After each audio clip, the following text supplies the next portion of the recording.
there, it's Natasha, and thank you so much for joining me today.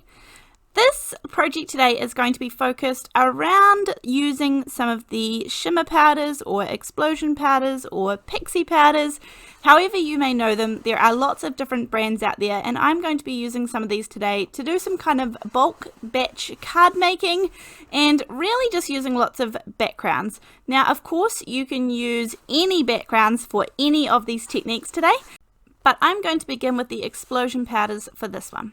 So I have a piece of watercolor paper here. I have a water spray bottle filled with plain water, and there are two different techniques that you can use here. Basically, you either put the powders on first or you put the powders on second.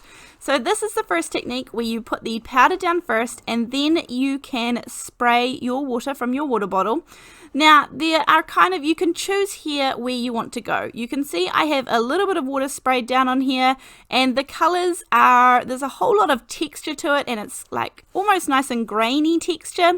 Or you can keep going, add a little bit more water, and they become more watercolor-like, and they spread out further, and they kind of move around the page.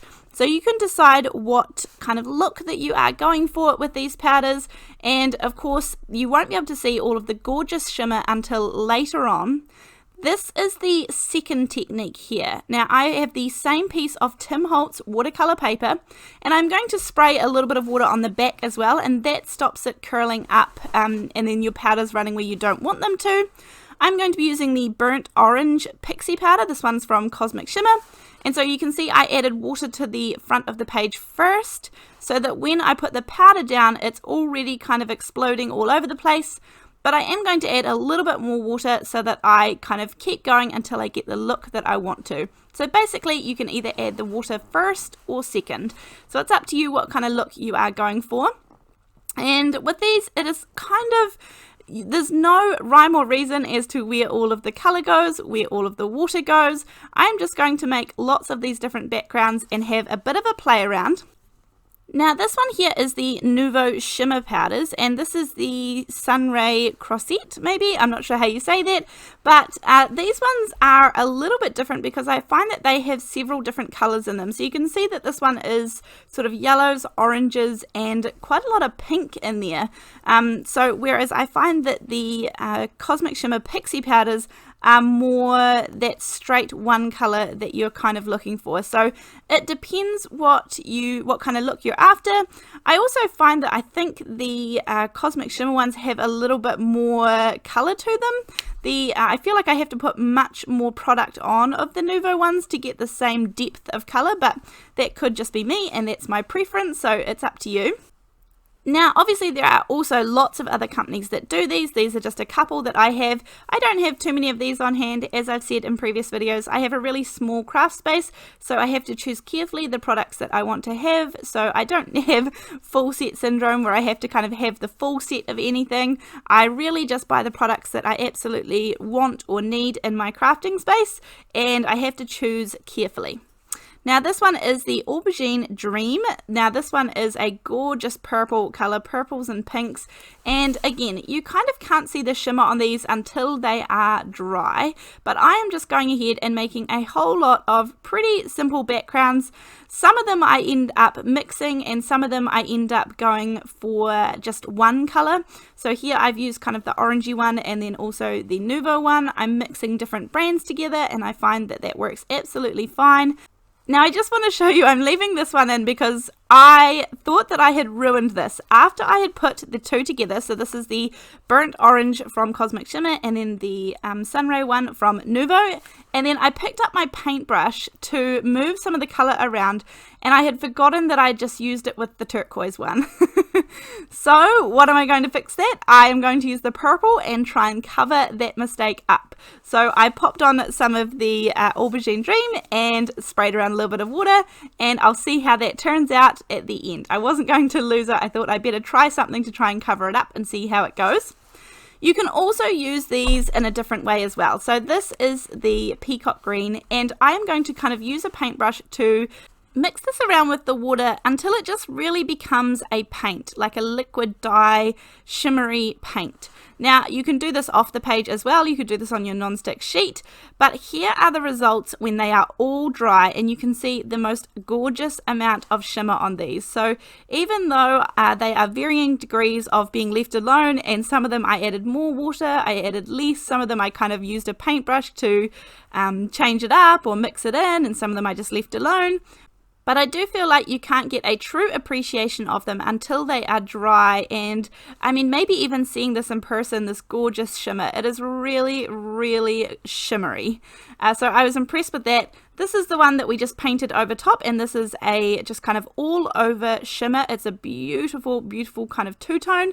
And then here's the one that I thought I mucked up, and I truly can't capture this on camera, how gorgeous. This probably is my favorite one in person, but it's really not picking up all of the different colors on camera. Now I'm going to turn these into 3 cards, a little set of cards, and I'm using some all different really easy ways to use up these gorgeous backgrounds. Now I'm going to cut this down to be 3 3/4 by 5 inches, and that way I will have a gorgeous border around it. I had this piece here that was already die cut, but you can see it has a few little marks and things on it because it was probably sitting on my desk for a little bit too long. So I'm going to use it up in a different way than I first intended, and I'm going to add this on to my card at a little bit of an angle. I'm using some liquid glue. This is the Ranger Multi-Medium in the matte finish, and I'm just putting little dabs of it around. I don't want to put on too much, and I'm just going to put it down at a nice angle there. And as I said, I'm going to show you 3 different ways to create really, really simple ways to use up these beautiful backgrounds where the background definitely shines through and is the hero, but we also turn them into gorgeous cards that look amazing. So here, this is really, really kind of clean and simple style. I have the Friendly Greetings stamp set from BoBunny, and I am going to use a couple of sentiments from this one, this gorgeous big hello friend, but there are lots of different sentiments that would fit in here perfectly. I'm going to stamp this in some VersaFine Onyx black ink, and because I hadn't stamped this one before, I just turned it over and stamped it on the back to make sure that the stamp was good and there were no little imperfections or anything in it. Then I'm just going to use some liquid glue and glue this down flat onto a 4 1/4 by 5 1/2 inch card base. The card bases are made up of the 110 pound Recollections brand paper. I've switched over to this paper and I'm really still enjoying it. We are able to get it here at Spotlight in New Zealand, which is really helpful. And you can see all of that beautiful shimmer on a really plain and simple card. But put together in a set, these look amazing. So I'm just going to choose another of the backgrounds, and I really want to use this one, but I have another plan for it. So I'm going to leave that kind of multicolored one, and I'm going to use the purple and the orange for the next 2 in our set. Now these came as a set of 2 border dies, so I'm going to use this, and again we are kind of going for that same technique where I'm using up a scrap piece of white paper here, and then I'm going to tack this down with a little bit of mint tape, which is just a low tack tape, and then run it through my die cutting machine. The piece of paper that I have is actually going to be too big for what I need, but that gives me the option to kind of put them onto the background the way that I want them to, and kind of cut any little bit off that is a little imperfection or that I want to kind of miss out. So it does give me more options, but you could also cut it down first to the right size and then die cut second. Now here I've just cut this down again to be the same size, so it is 3 3/4 by 5 inches. That's the orange piece, and then I'm going to pop this down, and it does cover up lots of the gorgeous orange. I completely get that, but I think that it adds really nice detail and it adds a really clear space for us to pop on our sentiment, and it's just that really nice bright white, which I think makes the orange shine even more. So this is the Botanical Borders with Sentiments. I've used this in the last couple of cards that I've made.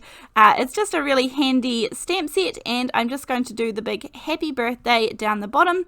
Kind of nice and big and bold, but the letters aren't too bold that they take over the entire card. So again, I'm going to use my little 4 trick here instead of the liquid glue.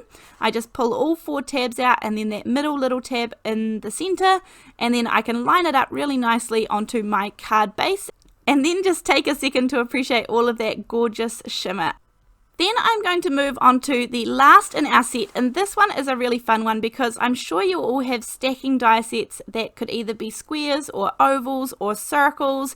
Anything would work for this one. Now I have got 2 of the large ovals so that they create a tiny thin little frame.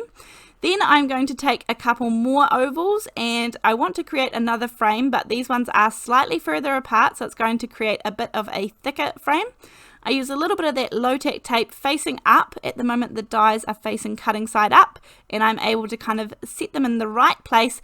Now I know that this is hanging over the edge here and I'm not going to get a complete oval, but for what I'm going to do I don't need the entire complete shape, so that was fine with me. And then out of that first oval that I die cut, I'm actually going to cut another oval, and that is going to go right in the center. I'm cutting this down to be the same size as the others, so 3 3/4 by 5 inches.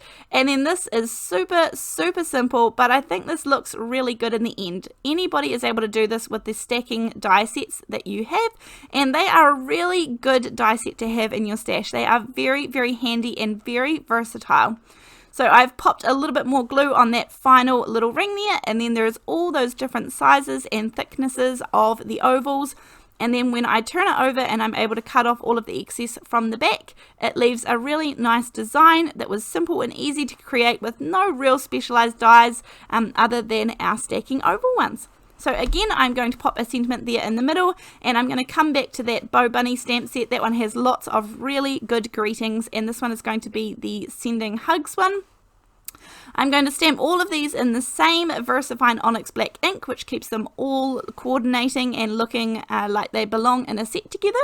And then that is going to be my cards for today. So I really enjoyed creating all of these gorgeous backgrounds, and it means even more to me when I can turn them into cards and not just have them sitting on my desk. I will link anything down below, any of the products that are still available, and I will also link to my Facebook group, and I have other social media accounts and things. Everything is linked down below in case you are interested in checking that out. But other than that, these are the 3 cards that I created with all of this gorgeous shimmer. I hope you've enjoyed this video, and I really appreciate all of your kind, amazing comments that you guys leave for me. I look forward to seeing you in the next video, and I'll see you then. Bye!